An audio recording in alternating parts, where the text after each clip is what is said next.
جامع ترمذی میں رسول اللہ صلی اللہ تعالی علیہ وآلہ وسلم کی ایک حدیث ہے جس کے راوی سیدنا شداد بن اوس رضی اللہ تعالی عنہ ہیں۔ فرماتے ہیں رسول اللہ صلی اللہ تعالی علیہ وآلہ وسلم نے ارشاد فرمایا، الکیس من دان نفسہ وعمل لما بعد الموت۔ دانا، سمجھدار اور زیرک انسان ہے وہ جو اپنے نفس کا محاسبہ کرتا رہتا ہے اور اس کے نتیجے میں وہ اعمال کرتا ہے کہ جو اس کے لیے مرنے کے بعد فائدہ مند ہے، مفید ہے۔ والعاجز من اتبع نفسہ ہواها وتمنى علی اللہ۔ اور عاجز ہے وہ آدمی، احمق اور بے وقوف ہے کہ جو اپنے نفس کی خواہشات کو، اپنے نفس کی خواہشات کی پیروی کرتا ہے، ان کے پیچھے لگ جاتا ہے۔ وتمنى علی اللہ، اور پھر اللہ رب العزت پر تمنا بھی رکھتا ہے۔ ہر ادارے میں اور ہر معاشرے کے اندر بڑے بڑے جو کاروباری حضرات لوگ ہوتے ہیں وہ اپنے ادارے کا، اپنی دکان کا، اپنے کاروبار کا آڈٹ کرتے ہیں، اس کا جائزہ لیتے ہیں کہ کس مقام پر ہمیں فائدہ ہو رہا ہے اور کس وجہ سے ہمیں نقصان ہو رہا ہے۔ پھر اپنے فائدے کو مزید اس میں اضافے کی کوشش کرتے ہیں، اور جہاں ان کو نقصان ہو وہ اس نقصان کو ختم کرنے اور اس سے بچنے کی کوشش کرتے ہیں۔ رسول اللہ صلی اللہ تعالی علیہ وآلہ وسلم کی اس حدیث کے مطابق ہر انسان کو جو سمجھدار ہے، جو فہیم ہے، زیرک ہے، دانا ہے، اسے اپنے نفس کا محاسبہ کرنا چاہیے، اپنی ذات کا اس کو جائزہ لینا چاہیے کہ میرا اللہ رب العزت کے ساتھ تعلق کیسا ہے، میرا اللہ رب العزت کے دین کے ساتھ تعلق کیسا ہے۔ اور یہ محاسبہ اور یہ جو خود احتسابی ہے، یہ صرف سال میں ایک دفعہ یا مہینے میں ایک دفعہ یا ہفتے میں ایک دفعہ کافی نہیں ہے، بلکہ یہ روزانہ انسان کو اس عمل سے گزرنا چاہیے کہ وہ اپنی ذات کا جائزہ لے۔ یہی سمجھداری اور یہی دانائی ہے۔ جب انسان اپنا محاسبہ کرے گا، اپنا جائزہ لے گا کہ آج جو میں نے دن گزارا ہے وہ میرا دن کس طرح کا گزرا ہے، اس کے اندر میں نے اپنی آخرت کے لیے کیا کمایا ہے، میں نے آج اللہ رب العزت کی رضا کے لیے کیا کیا ہے، میں نے آج کیا عبادات کی ہیں اور کن کن گناہوں کا میں نے ارتکاب کیا ہے۔ اگر وہ سوچے اور وہ احتساب کے بعد اس نتیجے پر پہنچے کہ میرا دن اچھا گزرا ہے، مفید کاموں میں، مثبت کاموں میں گزرا ہے، مثبت سرگرمیوں کے اندر گزارا ہے، نیکی کے کام کیے ہیں، خیر کے کام کیے ہیں، تقوی کے کام کیے ہیں، تو پھر اسے مزید اپنی ان عبادات کو بہتر بنانے کی جستجو رکھنی چاہیے۔ اور اگر کوئی کوتاہی ہوئی ہے، کوئی غلطیاں ہوئی ہیں، خامیاں ہوئی ہیں، تو پھر ان کا جائزہ لے کر ان کی اصلاح کی کوشش کرے انسان۔ اسی لیے رسول اللہ صلی اللہ علیہ وآلہ وسلم نے فرمایا کہ الکیس من دان نفسہ، بڑا زیرک، دانا اور فہیم آدمی ہے وہ، سمجھدار ہے وہ آدمی کہ جو اپنے نفس کا خود محاسبہ کرتا رہتا ہے۔ نفس، انسان اپنے آپ کا خود بھی محاسبہ کر سکتا ہے، اور یہ اس دنیا میں بھی ہے اور آخرت میں بھی ہوگا۔ قرآن مجید میں اللہ رب العزت نے فرمایا کفا بنفسک اليوم علیک حسیبا، قیامت کے دن اللہ رب العزت انسان کو کہے گا کہ آج تیرا محاسبہ کرنے کے لیے، تیرا احتساب کرنے کے لیے تیرا نفس ہی کافی ہے تجھے۔ اگر تیرے نامہ اعمال کو نہ بھی کھولا جائے، تیرے جو رجسٹر ہیں نیکیوں کے اور برائیوں کے، ان کو نہ بھی کھولا جائے، تو تیرا نفس ہی کافی ہے محاسبہ کرنے کے لیے۔ انسان کا نفس خود اپنے آپ کا احتساب کر سکتا ہے، اپنا محاسبہ انسان خود کر سکتا ہے، اور اس کا نتیجہ کیا نکلے گا؟ اس کا لازمی نتیجہ یہ نکلے گا کہ وَعَامِلَ لِمَا بَعْدَ الْمَوْتِ، جب انسان اپنا محاسبہ کرے گا تو پھر مرنے کے بعد جو اس کی زندگی ہے اس کے لیے پھر سوچے گا، ایسے اعمال کرے گا، اعمال صالحہ کا اہتمام کرے گا، خیر اور نیکی کے ایسے کاموں کا وہ اہتمام کرے گا کہ جو مرنے کے بعد اس کے لیے مفید ہے اور فائدہ مند ہے۔ عامل لما بعد الموت، کیونکہ اصل جو ہماری سوچ کا محور اور مرکز ہے وہ یہی ہونا چاہیے کہ مرنے کے بعد ہمارا کیا ہوگا، مرنے کے بعد ہم پر کیا بیتے گی، مرنے کے بعد ہمارا شمار کن کے اندر ہوگا، کیونکہ مرنے کے بعد تو دو ہی گروہ بنے گے، ایک اہل جنت کا ہوگا اور ایک جہنمیوں کا ہوگا۔ اب انسان اپنا محاسبہ کرے اور جائزہ لے اپنے اعمال کے حساب سے کہ میں جو عمل کرتا ہوں، میں جو نیکیاں کرتا ہوں، میں جو اپنے یوم اور دن، لیل و نہار گزارتا ہوں، یہ کس کھاتے کے اندر جانے والے اعمال ہیں؟ نیکیوں کے راستے پر ہوں یا برائی کے راستے پر ہوں؟ عامل لما بعد الموت، اصل جو فکر ہے، اصل جو سوچ کا محور اور مرکز ہے وہ مرنے کے بعد کی زندگی ہونی چاہیے۔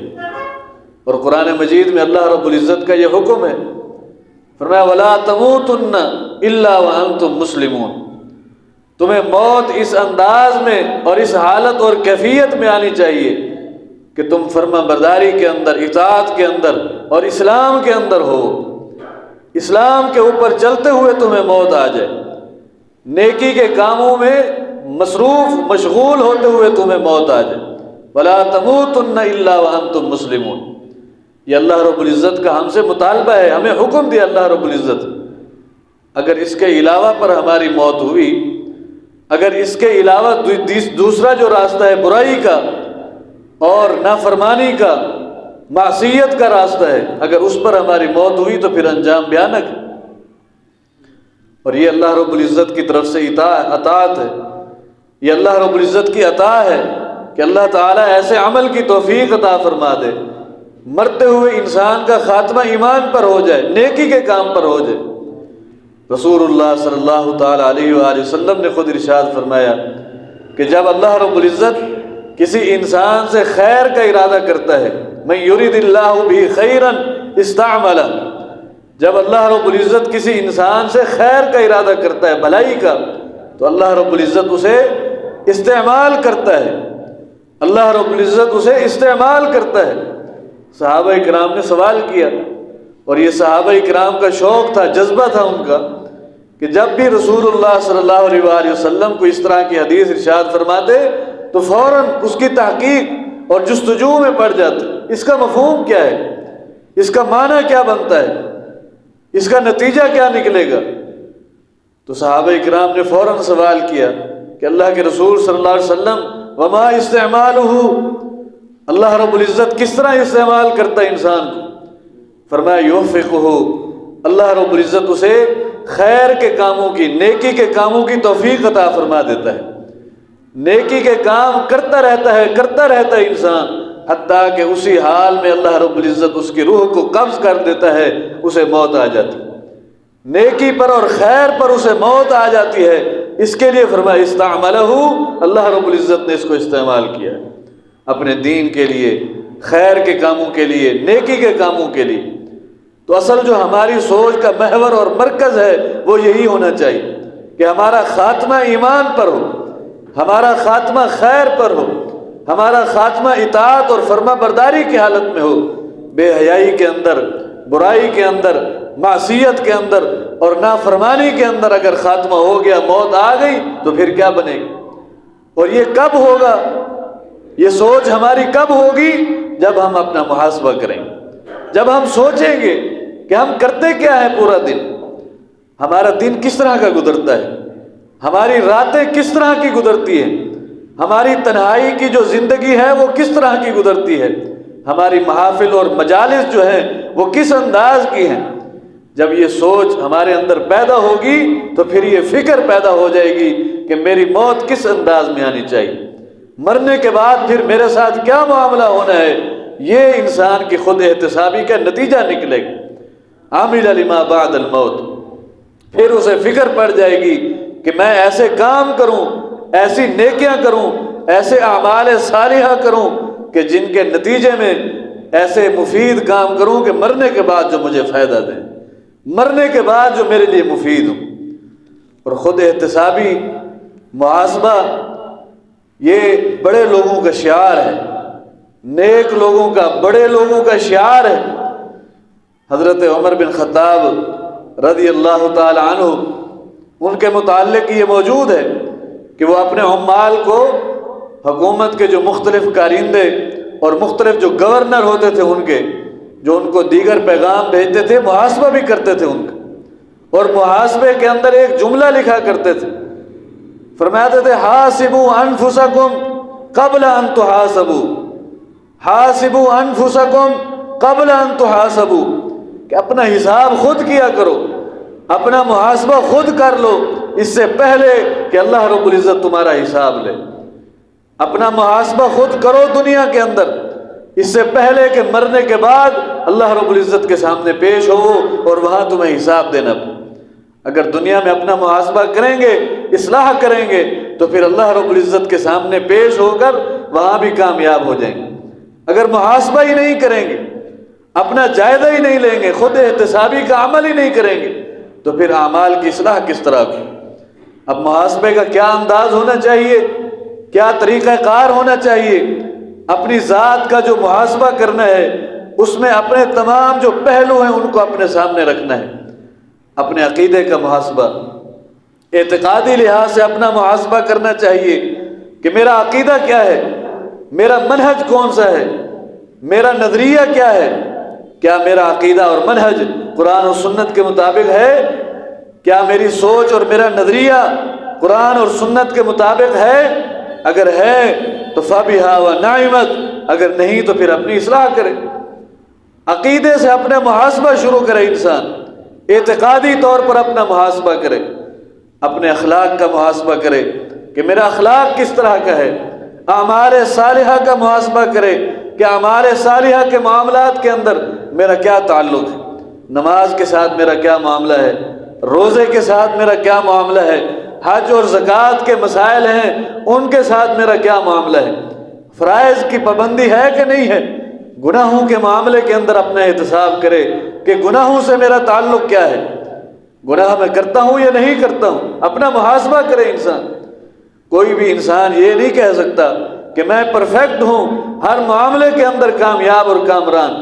میں نے اپنا محاسبہ کیا، میں نے اپنا جائزہ لیا اور تمام معاملات اور تمام امور کے اندر میں بالکل کامیاب اور پرفیکٹ زندگی گزار رہا ہوں، کوئی کوتاہی نہیں ہے، کوئی تقصیر نہیں ہے میرے معاملات کے اندر۔ کوئی انسان اس کا دعویٰ نہیں کر سکتا۔ سب سے پہلے جب انسان دیکھے گا تو اس کے سامنے اس کے گناہ آ جائیں گے، اپنے گناہوں کا محاسبہ کرے گا انسان کہ میں نے جو دن گزارا ہے کہیں اس کے اندر کوئی گناہ تو نہیں ہوا مجھ سے، گناہ کے کام تو نہیں کرتا میں۔ آج ہمارا حال، ہم بڑے بڑے گناہ کر جاتے ہیں اور ان کی گناہوں کی جو سنگینی ہے وہ اس کا ہم احساس ہی نہیں کرتے، اس کا احساس ہی نہیں کرتے۔ لیکن اگر ہم دیکھیں اپنے پیغمبر جناب محمد الرسول اللہ صلی اللہ تعالی علیہ وآلہ وسلم کی سنت اور آپ کی سیرت کو، تو ان کا تعلق کس طرح کا تھا گناہوں کے معاملے میں؟ اللہ رب العزت نے ان کے متعلق قرآن مجید کے اندر جگہ جگہ پر بشارتیں دی ہیں، جگہ جگہ پر بشارتیں دی ہیں۔ لِيَغْفِرَ لَكَ اللَّهُ مَا تَقَدَّمَ مِن ذَنبِكَ وَمَا تَأَخَّرَ۔ اور ان کی عبادت کا معاملہ دیکھیں، عبادت کا معاملہ گناہوں سے تو کوسوں دور ہے، نافرمانی اور معصیت کا تو خیال ہی نہیں دل میں پیدا ہو سکتا۔ رسول اللہ صلی اللہ علیہ وآلہ وسلم عبادات کا معاملہ جب دیکھیں تو آپ کی عبادات، سیدہ عائشہ صدیقہ رضی اللہ تعالی عنہا ام المومنین فرماتی ہیں، اللہ کے رسول صلی اللہ علیہ وآلہ وسلم رات کے وقت جب تہجد کی اتنی عبادت کرتے کثرت کے ساتھ، حتیٰ انتفخت قدماہ، آپ کے قدم پھول جاتے تھے اور ایڑیاں پھٹ جاتی تھی، لمبے لمبے سجدے کر کر کے، لمبے لمبے قیام کر کر کے، اور لمبے لمبے رکوع اور سجود، اتنی کثرت کے ساتھ عبادت، طویل طویل نمازیں پڑھ رہے ہیں۔ رسول اللہ صلی اللہ علیہ وآلہ وسلم سے عرض کرتی ہے، اے اللہ کے رسول صلی اللہ علیہ وآلہ وسلم، اللہ رب العزت نے تو آپ کے لیے بشارتیں دی ہیں، لِيَغْفِرَ لَكَ اللَّهُ مَا تَقَدَّمَ مِن ذَنبِكَ وَمَا تَأَخَّرَ وَيُتِمَّ نِعْمَتَهُ عَلَيْكَ وَيَهْدِيَكَ صِرَاطًا مُسْتَقِيمًا۔ آپ کے تو کوئی گناہ ہے ہی نہیں دنیا کے اندر، گناہ کا تو کوئی تصور ہی نہیں ہے آپ کی زندگی میں، نہ پہلے نہ بعد میں، نہ جوانی کے اندر، نہ ادھیڑ عمر کے اندر، نہ بچپنے کے اندر آپ سے کوئی خطا ہوئی ہے۔ آپ کی یہ کیفیت پھر کیوں ہے؟ تو آپ علیہ الصلوۃ والسلام کیا فرماتے ہیں، افلا اکون عبدا شکورا، کیا میں اللہ رب العزت کا شکر گزار بندہ نہ بن جاؤں؟ شکر گزار بندہ نہ بن جاؤں اللہ رب العزت کا؟ یہ معاملہ ہے رسول اللہ صلی اللہ علیہ وسلم، حالانکہ تقوی کی انتہا ہے آپ کی زندگی میں۔ آپ علیہ الصلوۃ والسلام ہر حال میں اللہ رب العزت کے ذکر میں مصروف اور مشغول رہتے۔ زوجہ فرماتی ہیں، رسول اللہ صلی اللہ علیہ وسلم کی ام المومنین فرماتی ہیں، یذکر اللہ علی کل احیان، ہر حال میں اللہ رب العزت کا ذکر کرتے رہتے تھے، زبان اللہ کے ذکر سے تر رہتی ہے، دن کے اندر کئی بار استغفار بھی کر رہے ہیں، استغفر اللہ کا ورد بھی جاری ہے۔ مجلس کے اندر بیٹھے ہیں، محفل کے اندر بیٹھے ہیں، وہاں بیٹھے بیٹھے باتیں کرتے کرتے کئی مرتبہ استغفر اللہ کا ورد جاری۔ کون سا آپ نے خطا کی ہے؟ یہ کس چیز کی اتنی زیادہ آپ کو تڑپ ہے کہ آپ ہر وقت اللہ رب العزت کے سامنے استغفار کر رہے ہیں؟ اور حتیٰ کہ واش روم سے، قضاء حاجت سے جب فارغ ہو کر باہر آتے ہیں تو آپ علیہ الصلوۃ والسلام اس وقت بھی کہتے ہیں، غفرانک، اللہ تیری بخشش مانگتا ہوں۔ اب محدثین اور مفسرین نے اس کی تفصیل کے اندر لکھا ہے، کیونکہ ہر کیفیت اور ہر حال میں اللہ کا ذکر کرتے رہتے تھے آپ علیہ الصلوۃ والسلام، اور یہ ایسی حالت اور کیفیت ہے کہ جب بندہ قضاء حاجت کر رہا ہو اس وقت اللہ کا ذکر نہیں ہو سکتا۔ آپ علیہ الصلوۃ والسلام جب فارغ ہوتے اس پر بھی اللہ رب العزت سے معافی مانگتے، اس پر بھی اللہ رب العزت سے معافی مانگتے، غفرانک، اے اللہ جو وقت گزر گیا اس وقت کے اندر میں تیرا ذکر نہیں کر سکا، اس کو بھی اپنی کوتاہی پر گویا کہ معمول کرتے ہوئے اللہ سے معافی مانگ رہے۔ ہماری تو نمازیں پوری نہیں ہیں، ہمارے تو فرائض پورے نہیں ہیں، اور پھر ہم کہیں کہ ہم ہر معاملے کے اندر پرفیکٹ ہیں، ادھر آپ علیہ الصلوۃ والسلام کی کیفیت کیا ہے؟ عبادت کے اندر اس طرح کہ قدم پھولے ہیں، ایڑیاں پھٹی ہوئی ہیں، اور استغفار اتنا زیادہ ہے، اور چھوٹے چھوٹے معاملے کے اندر اللہ سے بخشش اور استغفار کر رہے ہیں۔ کیوں کر رہے ہیں؟ فرماتے افلا اکون عبدا شکورا، کیا میں اللہ رب العزت کا فرما بردار بندہ نہ بن جاؤں؟ میں اللہ رب العزت کا شکر کرنے والا، شکر ادا کرنے والا نہ بن جاؤں کہ اس نے اتنی بڑی نعمتیں مجھے عطا کی ہیں، دین کی نعمتیں عطا کی، دنیا کی نعمتیں مجھے عطا کر دی۔ جب آپ علیہ الصلوۃ والسلام کی زندگی کا ہم جائزہ لیں، آپ کی سیرت کو ہم پڑھیں، تو ہم دیکھیں کہ آپ علیہ الصلوۃ والسلام کو کون سی دنیاوی نعمتیں دنیا کے اندر میسر تھی کہ جن کا شکر ادا کرنے کے لیے آپ اتنے سجدے کر رہے ہیں، ایڑیاں بھی پھٹی ہوئی ہیں، قدم بھی سوجے ہوئے ہیں۔ کون سے ایسے آپ کے کھانے تھے، کون سے آپ کے پاس ایسی مراعات تھی، کون سی آپ کے پاس ایسی سہولیات تھی زندگی کی؟ صحابہ کرام فرماتے ہیں، جامع ترمذی کے اندر روایت موجود ہے، کئی کئی مہینے، 3 مہینے گزر جاتے تھے، گھر کے اندر آگ نہیں جلتی ہے، چولہا نہیں جلتا ہے، 3 مہینے گزر جاتے ہیں، صرف کھجوریں ہیں یا پانی ہے جس پر گھر کا گزارا ہو رہا ہے۔ ازواج مطہرات ہیں، آپ علیہ الصلوۃ والسلام ہیں اور آپ کی بیویاں ہیں، کھجوریں کھا لیتے ہیں، پانی پی لیتے ہیں، اور سجدے میں کیا کہہ رہے ہیں؟ اتنی لمبی عبادات کرنے کے بعد کیا کہہ رہے ہیں؟ افلا اکون عبدا شکورا، کہ میں اللہ کا شکر ادا کرنے والا بندہ نہ بنوں؟ کون سے آپ نے ایسے کھانے کھا لیے کہ جس کا اتنا بڑا شکر؟ لیکن آج ہم ہیں، کھاتے تھکتے نہیں ہیں، لیکن شکر کا ایک کلمہ ہماری زبان پر جاری نہیں ہوتا۔ ہم کس کس چیز کا اپنا محاسبہ کریں؟ اپنی عبادات کا محاسبہ کریں، اپنے عقائد کا محاسبہ کریں، اپنے اخلاق کا محاسبہ کریں، اپنی جو نعمتیں ہم کھاتے ہیں ان نعمتوں پر اللہ رب العزت کا شکر ادا کرتے ہیں نہیں کرتے ہیں، اس کا ہم محاسبہ کریں۔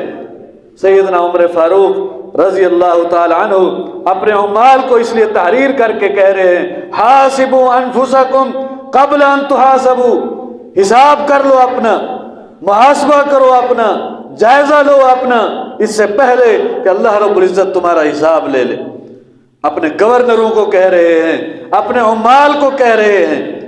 آج کوئی کہتا ہے، حکومتی جو نمائندے ہوتے ہیں، حکومت کے اندر جو عہدیدار وزراء ہیں، آج ان کو کوئی کہتا ہے حاسبوا انفسکم قبل ان تحاسبوا، اپنا محاسبہ کرو اس سے پہلے کہ اللہ رب العزت تمہارا محاسبہ کر لے۔ کوئی ان کو جا کر سنوا دے یہ رسول اللہ حضرت عمر فاروق رضی اللہ تعالیٰ عنہ کا یہ قول۔ اور پھر اس کے بعد دوسرا جملہ یہ تحریر کرتے ہیں، وزنوها قبل ان توزنوا، اپنا وزن کر لو، اپنے آپ کو تول لو اس سے پہلے کہ اللہ رب العزت کے بارگاہ میں تمہیں تولا جائے۔ وزن کا معاملہ بھی بڑا سنگین ہے، 3 طرح سے اللہ رب العزت وزن کرے گا، کوئی چیز نہیں چھوڑے گا، ایک ذرے کے برابر بھی اللہ رب العزت کوئی چیز نہیں چھوڑے گا جس کا وزن نہ ہو۔ فرمایا وَنَضَعُ الْمَوَازِينَ الْقِسْطَ لِيَوْمِ الْقِيَامَةِ فَلَا تُظْلَمُ نَفْسٌ شَيْئًا وَإِنْ كَانَ مِثْقَالَ حَبَّةٍ مِّنْ خَرْدَلٍ أَتَيْنَا بِهَا وَكَفَىٰ بِنَا حَاسِبِينَ۔ اللہ رب العزت نے فرمایا کہ ایک ذرے کے برابر بھی کوئی چھوڑنا نہیں ہے، سب کا حساب لوں گا، سب کا وزن کروں گا۔ 3 طرح کا وزن اللہ رب العزت فرمائیں گے۔ ہمارے صحائف جو کرامن کاتبین ہیں، فرشتے ہیں جو تحریر کرتے جا رہے ہیں، لکھتے چلے جا رہے ہیں، دفتروں کے دفتر، کتابوں کی کتابیں، رجسٹروں کے رجسٹر ہمارے فل ہو رہے ہیں، یہ اللہ رب العزت کی بارگاہ میں پیش ہوں گے اور ان کو تولا جائے گا۔ میزان کے اندر اور ترازو کے اندر اللہ رب العزت ان کو رکھے گا اور ان کا جائزہ لے گا، ان کو تولے گا، ان کا وزن کرے گا اللہ رب العزت۔ اور پھر اس کے بعد اللہ رب العزت انسان کو بھی تولے گا، انسان کو اللہ رب العزت ترازو کے اندر ڈال دے گا، اس کا بھی اللہ رب العزت وزن کرے گا۔ اور پھر اس کے بعد انسان کے جو اعمال ہیں ان اعمال کو بھی اللہ رب العزت تولے گا، اس کا بھی اللہ رب العزت وزن فرمائیں گے۔ اب جب یہ سارے معاملے، بڑا سنگین معاملہ ہے، دفتر الگ تل رہے ہیں، اعمال الگ تل رہے ہیں، انسان کو ترازو کے اندر ڈال کر تولا جا رہا ہے، ان ساری چیزوں کو اللہ رب العزت تولے گا۔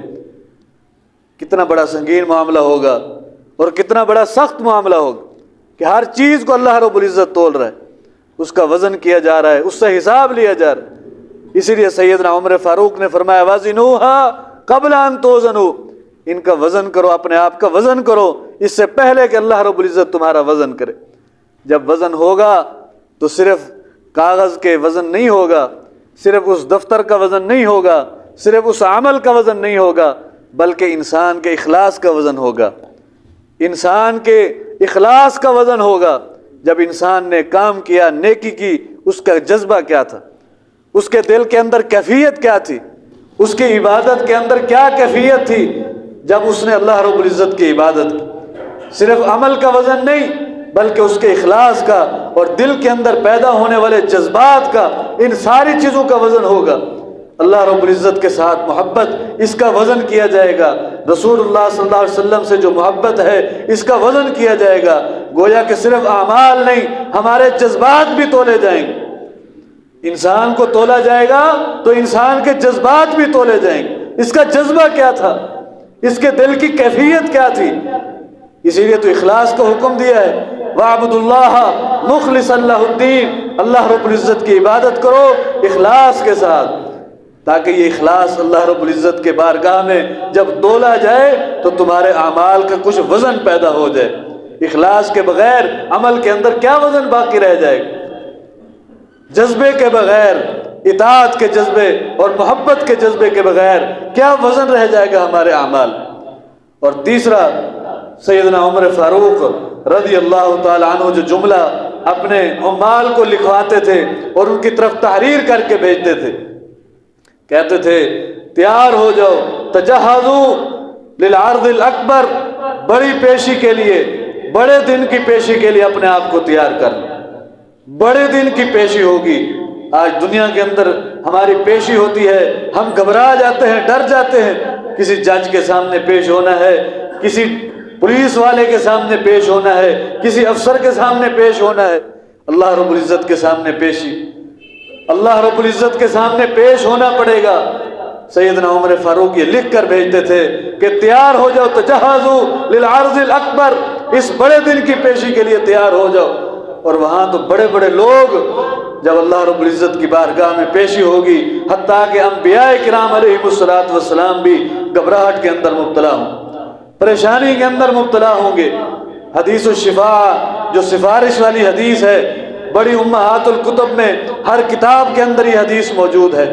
رسول اللہ صلی اللہ علیہ وسلم فرماتے ہیں کہ لوگ سیدنا نوح علیہ السلام کے پاس، سیدنا آدم علیہ السلام کے پاس، حضرت ابراہیم خلیل اللہ کے پاس، حضرت موسیٰ کلیم اللہ کے پاس، اسی طرح تمام انبیاء کے پاس، بڑے بڑے انبیاء ہیں، جلیل القدر انبیاء ہیں، ان کے پاس لوگ جائیں گے اور جا کر کہیں گے آئیے اللہ رب العزت کے سامنے ہماری سفارش کر دیجئے کہ حساب شروع کیا جائے، حساب شروع کیا جائے۔ اب انبیاء کیا جواب دیں گے؟ سیدنا نوح علیہ السلام ہو یا دیگر انبیاء، حتیٰ کہ آدم علیہ السلام ابو البشر، ان کا بھی یہی جواب ہو۔ وہ کہیں گے کہ آج اللہ رب العزت انتہائی شدید غصے کے عالم میں ہے، لم یغضب مثلہ، لم یغضب قبلہ مثلہ ولا بعدہ۔ اللہ رب العزت آج اتنے غضب اور اتنے غصے کے عالم کے اندر ہے، اتنا غصہ نہ اللہ رب العزت کو پہلے کبھی آیا تھا اور نہ اتنا غصہ بعد میں کبھی آئے گا۔ اس شدید غصے کی کیفیت کے اندر اللہ رب العزت، اور حضرت نوح علیہ السلام کہیں گے کہ میں اللہ رب العزت کے سامنے پیش نہیں ہو سکتا۔ انبیاء ڈر رہے اللہ کی پیشی سے، انبیاء کرام وہ گھبراہٹ کے اندر اور پریشانی کے عالم کے اندر مبتلا ہیں اللہ رب العزت کے سامنے پیش ہونے سے۔ اور سیدنا عمر فاروق رضی اللہ تعالیٰ عنہ اسی لیے تحریر کر کے اپنے عمال کو کہہ رہے ہیں تجہزوا للعرض الاکبر، لوگوں اس بڑے دن کی پیشی کے لیے اپنے آپ کو تیار کرو، اپنا محاسبہ کیجئے، اپنا جائزہ لیجئے، اپنی ذات کو ٹٹول کر اپنے اعمال کو دیکھیے کہ میرے معاملہ کس طرح کا ہے، اللہ رب العزت کے ساتھ تعلق کس طرح کا ہے، عبادات کے ساتھ معاملہ کس طرح کا ہے، رسول اللہ صلی اللہ علیہ وسلم کی ذات کے ساتھ، آپ کی حدیث کے ساتھ، آپ کی سنت کے ساتھ ہمارا معاملہ کس طرح کا ہے، آخرت کے دن کی تیاری کے حوالے سے ہمارا معاملہ کس طرح کا ہے۔ ہر روز ہمیں اس کا جائزہ لینا چاہیے، ہر روز ہمیں اس کا حساب کرتے رہنا چاہیے۔ اور جو شخص اپنا حساب خود کرتا ہے، جو شخص اپنا حساب خود کرتا ہے، اللہ رب العزت نے سورۃ الشمس کے اندر 11 قسمیں اٹھانے کے بعد فرمایا قد افلح من تزکا، قد افلح من زکاہا وقد خاب من دساہا۔ 11 قسمیں اٹھانے کے بعد اللہ رب العزت نے فرمایا کہ جس نے اپنے نفس کو پاک کر لیا، اپنا محاسبہ کر لیا، اپنے آپ کو گناہوں سے پاک کر لیا، وہ کامیاب ہوگی۔ وقد خاب من دساہا، اور جس آدمی نے اپنے آپ کو پاک نہیں کیا، اپنے نفس کو پراگندہ اور گندا کر کے آ گیا، وہ شخص ناکام ہوگا، نامراد ہوگا، کامیاب نہیں ہو سکتا۔ اس لیے فلاح کا راستہ یہی ہے کہ ہم اپنا جائزہ لیتے رہیں، اپنا حساب کرتے رہیں، اپنا محاسبہ اور اپنا آڈٹ ہم خود کرتے رہیں اور دیکھتے رہیں کہ ہمارے اعمال کس طرح کے ہیں، عبادات ہماری کس طرح کی ہیں، ہمارے اخلاق کس طرح کا ہے، ہمارا عقیدہ، ہماری منہج، ہماری سوچ اور ہمارا نظریہ وہ قرآن و سنت کے مطابق ہے یا نہیں ہے۔ اگر ہم نے اس کا جائزہ لیا تو اسی کے اندر ہماری کامیابی ہے۔ اللہ رب العزت ہمیں عمل کرنے کی توفیق عطا فرمائے۔